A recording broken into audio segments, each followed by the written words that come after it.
రాజకీయ వణికిపై మహిళా గళం వినిపించబోతుందా? చట్టసభల్లో 33% సీట్ల కల నిజం కాబోతుందా? బిల్లు అయితే పాస్ అయింది, కానీ అసలు చిక్కు ఇక్కడే మొదలైంది. ఇది మహిళా సాధికారత లేక ఎన్నికల వేళ వేసిన వ్యూహాత్మక ఎత్తుగడ? జనాభా లెక్కల పేరుతో జాప్యం, నియోజకవర్గాల పునర్విభజన పేరుతో దక్షిణాది రాష్ట్రాలకు దెబ్బ, వీటన్నిటికీ తోడు ఓబీసీ సబ్ కోటా చిచ్చు. అసలు మహిళా బిల్లు అమలు ఎప్పుడు? ఈ చారిత్రక చట్టం వెనుకను దాగున్న పొలిటికల్ మాస్టర్ ప్లాన్ ఏంటి? రిజర్వేషన్లకు స్థాయి, కానీ అమలుపై ఎందుకీ నాంచుడు? మహిళా రిజర్వేషన్ల అసలు రాజకీయ చదరంగాన్ని ఏంటో చూడండి.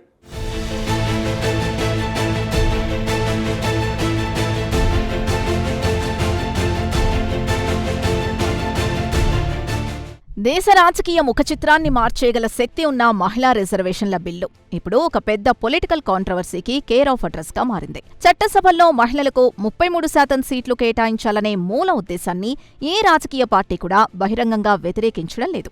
కానీ ఆ బిల్లును అమల్లోకి తీసుకొచ్చే విధానంపైనే ఇప్పుడు అసలైన రచ్చ మొదలైంది.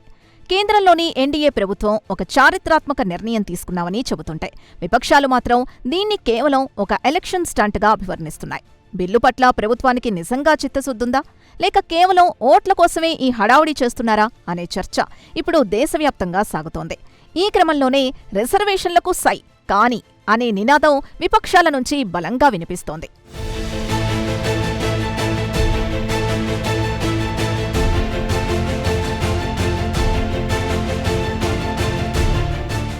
రిజర్వేషన్ల అమలుకు కేంద్రం పెట్టిన కండిషన్లే ఇప్పుడు ప్రధాన చర్చనీయాంశంగా మారాయి. కొత్త జనాభా లెక్కలు, నియోజకవర్గాల పునర్విభజన ప్రక్రియ పూర్తయిన తర్వాతే ఈ చట్టం అమల్లోకొస్తుందని ప్రభుత్వం స్పష్టం చేసింది. అయితే దశాబ్దకాలంగా పెండింగ్లో ఉన్న సెన్సస్ ప్రక్రియను ఇంకా ప్రారంభించకపోవడమే ఇక్కడ అసలు చిక్కు. అంటే ఈ రిజర్వేషన్లు అమలవడానికి కనీసం మరో 5 నుండి 8 ఏళ్లు పట్టే అవకాశం ఉందని విశ్లేషకులు భావిస్తున్నారు. ఎప్పుడో జరిగే ప్రక్రియ కోసం ఇప్పుడు చట్టం చేయడం వెనుక అర్థమేంటని విపక్షాలు ప్రశ్నిస్తున్నాయి. తక్షణమే అమలు చేయకుండా నిరవధికంగా వాయిదా వేయడం అంటే మహిళల ఆంక్షలపై నీళ్లు చల్లడమేనని ప్రాంతీయ పార్టీలు తీవ్రంగా మండిపడుతున్నాయి.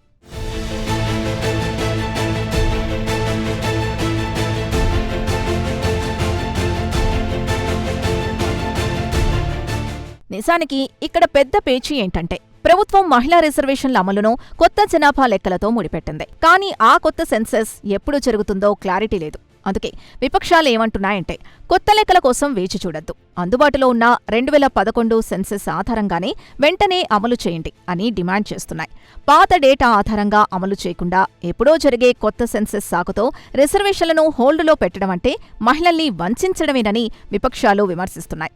అంటే అమలును ఉద్దేశపూర్వకంగానే ఆలస్యం చేస్తున్నారనే సంకేతాలిస్తోంది ఈ పరిస్థితి.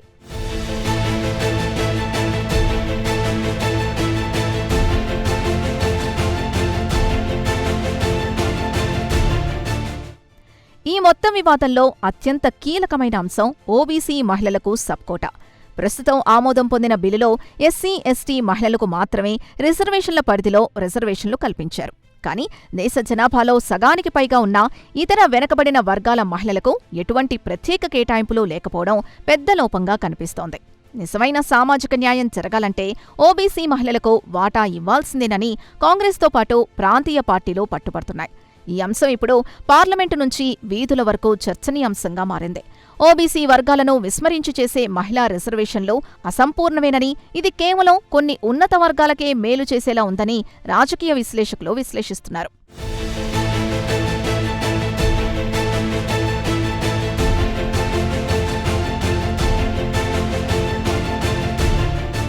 ఒకవేళ ఓబీసీ సబ్కోటా లేకుండా బిల్లు అమల్లోకొస్తే కేవలం ఉన్నత విద్యావంతులు, ఆర్థికంగా బలవంతులైన అగ్రవర్ణ మహిళలకే చట్టసభల్లో ఎక్కువ అవకాశాలు దక్కుతాయనే ఆందోళన నెలకొంది. గ్రామీణ ప్రాంతాల్లోని వెనుకబడిన తరగతుల మహిళలకు ప్రాతినిధ్యం లభించకపోతే ఈ చట్టం తన అసలు లక్ష్యాన్ని కోల్పోతుంది. సామాజికంగా, ఆర్థికంగా వెనుకబడిన మహిళలకు రాజకీయంగా చేయూతివ్వడమే రిజర్వేషన్ల ప్రధాన ఉద్దేశం కావాలి. కానీ ప్రస్తుత బిల్లు రూపకల్పనలో ఆ లోతు కనిపించడం లేదని విపక్షాల వాదన. ఈ నేపథ్యంలోనే కులగణన జరిపి ఆ నివృత్తి ప్రకారం రిజర్వేషన్లు కల్పించాలనే డిమాండ్ ఊపందుకుంటోంది.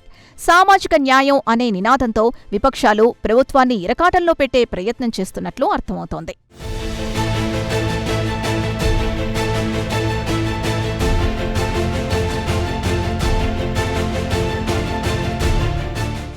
నియోజకవర్గాల పునర్విభజన అనేది కేవలం సంఖ్యల మార్పు మాత్రమే కాదు, అది రాజకీయ ప్రాబల్యానికి సంబంధించిన అంశం. జనాభా ప్రాతిపదికన డీలిమిటేషన్ చేపడితే జనాభా నియంత్రణ పాటించిన తెలంగాణ, ఆంధ్రప్రదేశ్ వంటి దక్షిణాది రాష్ట్రాలకు సీట్లు తగ్గిపోయే ప్రమాదం ఉంది. మరోవైపు జనాభా పెరుగుతున్న ఉత్తరాది రాష్ట్రాలకు ఎంపీ సీట్లు పెరుగుతాయి. ఈ వ్యత్యాసం వల్ల దేశ రాజకీయాల్లో దక్షిణాది రాష్ట్రాల ప్రాధాన్యత తగ్గిపోతోందనే భయం కనిపిస్తోంది. మహిళా రిజర్వేషన్ల అమలును ఈ డీలిమిటేషన్ ప్రక్రియతో ముడిపెట్టడం వల్ల దక్షిణాది ప్రాంతీయ పార్టీలు తీవ్ర అభ్యంతరం వ్యక్తం చేస్తున్నాయి. ఒక సామాజిక సంస్కరణను ప్రాంతీయ అసమానతలకు దారితీసే ప్రక్రియతో జోడించడం వెనుక కేంద్రం వ్యూహమేంటో అర్థం కావడం లేదు.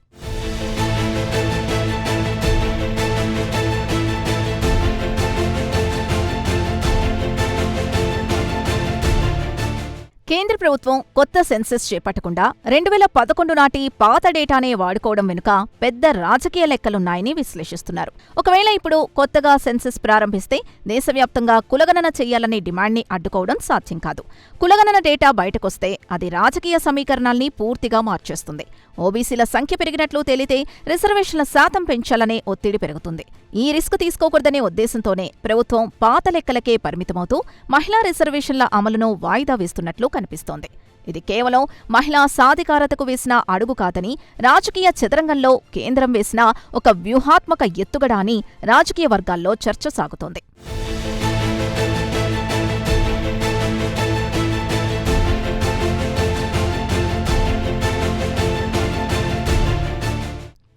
మహిళా రిజర్వేషన్లు లేదా డీలిమిటేషన్ వంటి కీలక మార్పులు చేయాలంటే పార్లమెంటులో 3/2 మెజారిటీ అవసరం.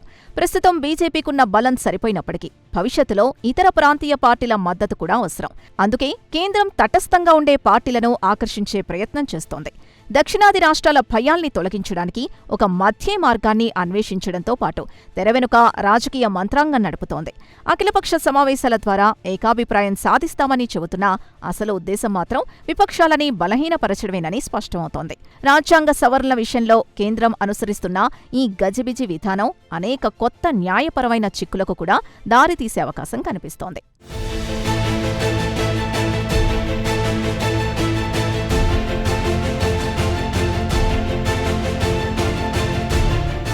తెలంగాణ ముఖ్యమంత్రి రేవంత్ రెడ్డి ఈ వివాదంలో తన గళాన్ని బలంగా వినిపిస్తున్నారు. సెన్సెస్, డీలిమిటేషన్ పేరుతో కాలయాపన చేయకుండా మహిళా రిజర్వేషన్లను వెంటనే అమలు చేయాలని ఆయన డిమాండ్ చేస్తున్నారు. ముఖ్యంగా ఓబీసీ మహిళలకు సబ్ కోటా ఉండాల్సిందేనని, అప్పుడే అది నిజమైన సామాజిక చట్టమవుతుందని రేవంత్ స్పష్టం చేశారు. జనాభా నియంత్రణను పాటించినందుకు దక్షిణాది రాష్ట్రాల్ని శిక్షించేలా డీలిమిటేషన్ ఉండకూడదని ఆయన హెచ్చరిస్తున్నారు.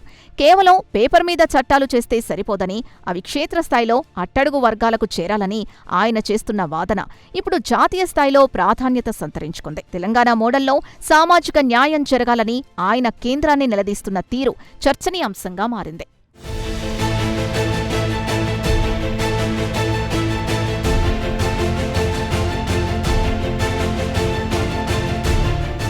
ముగింపులో చెప్పాలంటే మహిళా రిజర్వేషన్ల బిల్లు ఒక చారిత్రక అవసరం అనడంలో సందేహం లేదు. కానీ అది రాజకీయ లబ్ధి కోసం వాడే ఆయుధంగా మారకూడదు. అమలు తేదీపై స్పష్టత లేకపోవడం, ఓబీసీ కోటాపై మౌనం వహించడం వంటి అంశాలు ఈ చట్టంపై అనుమానాల్ని పెంచుతున్నాయి. కేంద్రం చెబుతున్న మహిళా సాధికారత నిజం కావాలంటే అది అన్ని వర్గాల మహిళలకు ప్రాతినిధ్యం కల్పించేలా ఉండాలి. రాజకీయ వ్యూహాలు పక్కన పెట్టి చిత్తశుద్ధితో అడుగులు వేస్తేనే చట్టసభల్లో మహిళలకు సముచిత స్థానం దక్కుతుంది. మరి కేంద్రం తన పంతాన్ని నెగ్గించుకుంటుందా, లేక విపక్షాల డిమాండ్లకు తలొగ్గి సవరణలు చేస్తుందా అనేది కాలమే నిర్ణయించాలి. ఈలోపు ఈ రాజకీయ పోరు మాత్రం దేశవ్యాప్తంగా నిరంతరం రగులుతూనే ఉంటుందని అర్థమవుతోంది.